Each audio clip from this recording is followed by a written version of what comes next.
नमस्कार दोस्तों, app लिब्रांडू supporter है थो वीडियो माथ देखो कियू की सब लिब्रांडू की कुत्ताई हुआ है और लास्ट में बोनस क्लिप है हो मिस मात करो। तो जेल हुआ। बरेली में 12 मुसलमानों को नमाज पढ़ने के लिए जेल हो गई है। क्यों? क्योंकि घर खाली था और उन लोगों ने बिना परमिशन के नमाज पढ़ी। बचपन में खोपड़ी पर घुसंड पड़ जाए तो बुद्धि ऐसी ही झटिया जाती है।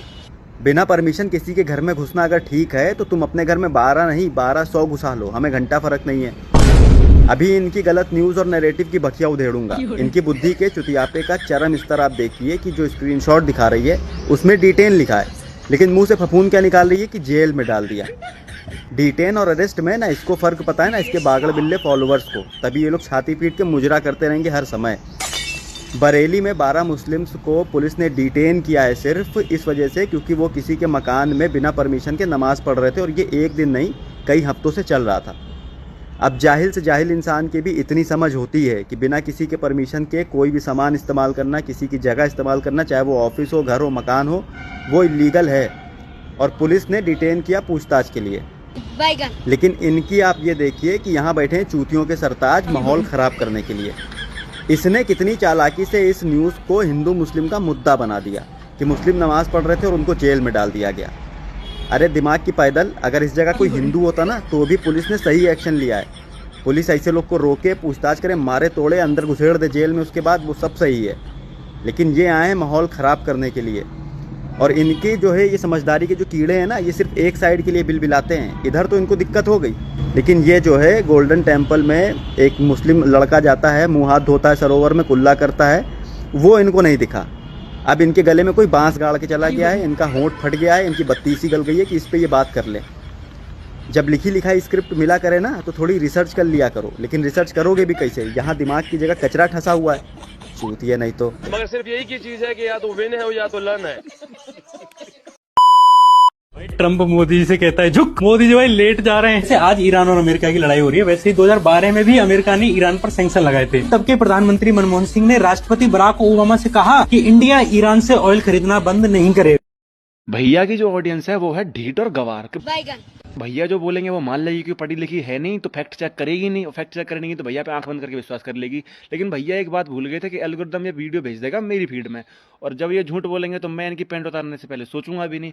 तो भैया बात ये है कि जिस 2012 के टाइम की आप बात कर रहे हो, उसी टाइम पे अमेरिका के बोलने पर ही आपकी सरकार ने ईरान से तेल कम लेना तो छोड़ ही दो, सीधा 11% तेल जो इम्पोर्ट होता था उस पर बैन लगाया था, बैन। ये देख लो। और अभी आप बोल रहे हो कि मोदी से यहाँ बोलता है यहाँ लेट वहां लेट। अभी सुनो, मोदी अभी मजा आएगा ना भिड़ो। 50% टैरिफ लगा दिया अमेरिका ने, लेकिन फिर भी रसिया से डील कम नहीं की, बल्कि दिन पे दिन डील बढ़ती जा रही है भारत की। फार्मिंग सेक्टर को बोलने की बोली थी अमेरिका ने, लेकिन फार्मिंग सेक्टर अभी भी नहीं खोला भारत ने, डेयरी सेक्टर खोला नहीं है। ये है मोदी। और दूसरी बात, जो तुम्हारी टाइम की सरकार थी, जो अमेरिका के कहने पे इधर भौंक तो इधर भौंक, इधर भौंक तो इधर भौंक करने वाली थी, आज मोदी ने 50% टैरिफ के बदले 30% टैरिफ अमेरिका पे वापस ठोक दिया है। तो भैया थोड़ा ज्ञान ले लो और मुस्कुराओ, अभी आप एक्सपोज हो चुके हो। वाह क्या सीन है। आखिर सोनम वांगचुक कौन है? सोनम वांगचुक वो है जो लद्दाख के रेगिस्तान में एजुकेशन और इनोवेशन की क्रांति लेकर आया। हाँ, तिलकदारी कट ले। सोनम वांगचुक वही है जिनके Himalaya institute of alternative learning को साल 2018 में ले प्रशासन ने 135 एकड़ जमीन 40 साल के लिए लीज पर दी ताकि वो लद्दाख के रेगिस्तान में शिक्षा की क्रांति लाएं। शर्त पर इतनी थी कि वो लीज की रकम 1 साल के अंदर भरनी थी और उसे किसी मान्यता प्राप्त यूनिवर्सिटी से जोड़ना था। लेकिन उन्होंने क्या किया?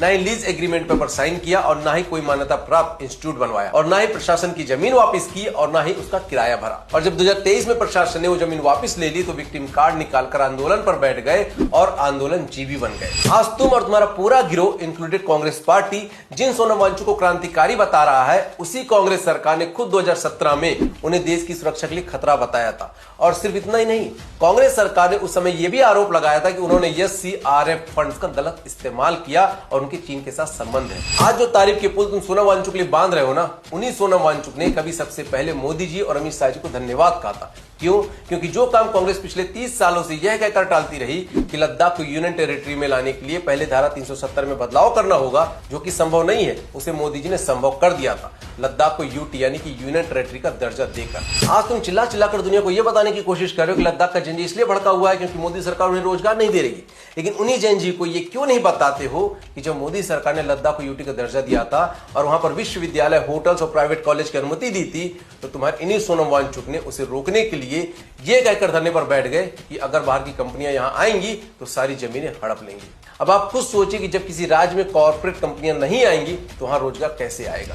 देखिए, वामपंथियों का इतिहास रहा है कि सत्ता अगर संवैधानिक तरीके से ना मिले तो आगजनी और अराजकता फैलाओ और उसे क्रांति का नाम दे दो, और यहां पर भी वही हो रहा है और इसमें पीछे जा रहे हैं लद्दाख के मासूम लोग। देखिए, मैं ये नहीं कहता हूं कि सोनम वांगचुक ने कोई अच्छे कार्य नहीं किए, लेकिन आज जिस तरह से भड़काने वाले उनके वीडियो सामने आए हैं, उनके एनजीओ में गलत तरीके से विदेशी फंडिंग के सबूत मिले हैं, उनकी पाकिस्तान और बांग्लादेश से लिंक मिले हैं, और सबसे बड़ी बात उनके आंदोलन करने की टाइमिंग, जो ये कहती है कि वांगचुक साहब कोई दूध के धुले नहीं है। इसलिए इस वीडियो को शेयर कीजिए ताकि सच सबको पता चले। जय हिंद। अयोध्या मंदिर निर्माण में 3200 करोड़ रुपए लगे और मंदिर के साथ साथ अयोध्या का डेवलपमेंट हो, इसलिए 85,000 करोड़ रुपए खर्च किया गया। कहाँ हुआ ये मुझे नहीं पता है, मगर सरकार ने इतना पैसा खर्च किया है। अरे मिस इन्फॉर्मेशन की दुकान, 85,000 करोड़ रुपए खर्च नहीं हुआ है। 85,000 करोड़ रुपए 2031 तक अयोध्या मास्टर प्लान के तहत खर्च होगा, और जितना खर्च हो चुका है मैं उसका भी बता देता हूँ। महर्षि वाल्मीकि इंटरनेशनल एयरपोर्ट जो बन रहा है वो ना दिख रहा तुझे? अयोध्या की जो रिंग रोड बन रही है वो भी नहीं दिख रही होगी? अयोध्या का जो रेलवे स्टेशन है एयरपोर्ट की तरह बना दिया है वो भी नहीं दिख रहा होगा? और जो 40 मेगावाट का सोलर प्लांट बन रहा है वो भी नहीं दिख रहा होगा? भारत का एजुकेशन बजट इस पूरे पैसे से कम है और भारत का हेल्थ बजट भी इस पूरे पैसे से कम है। तो जब आप हेल्थ और एजुकेशन पर इन सब ढकोसलों से कम खर्च कर रहे हैं, तो मैं आपसे उम्मीद कैसे करूं कि आप काम करेंगे? पहले तो भाई thank you for being honest कि तूने सब लोगों को ये बता दिया कि राम मंदिर तेरे लिए एक ढकोसला है। दूसरा भाई, एक पत्रकार होकर ऐसे झूठ कैसे बोल ले रहा है? इंडिया का हेल्थ और एजुकेशन बजट दोनों ही एक साल का 1 लाख करोड़ से ऊपर है। वहीं अयोध्या में 85,000 करोड़ रुपए 11-12 साल में लगेंगे। अगर मैथ करनी आती हो तो साल का 6-7 हजार करोड़ रुपए।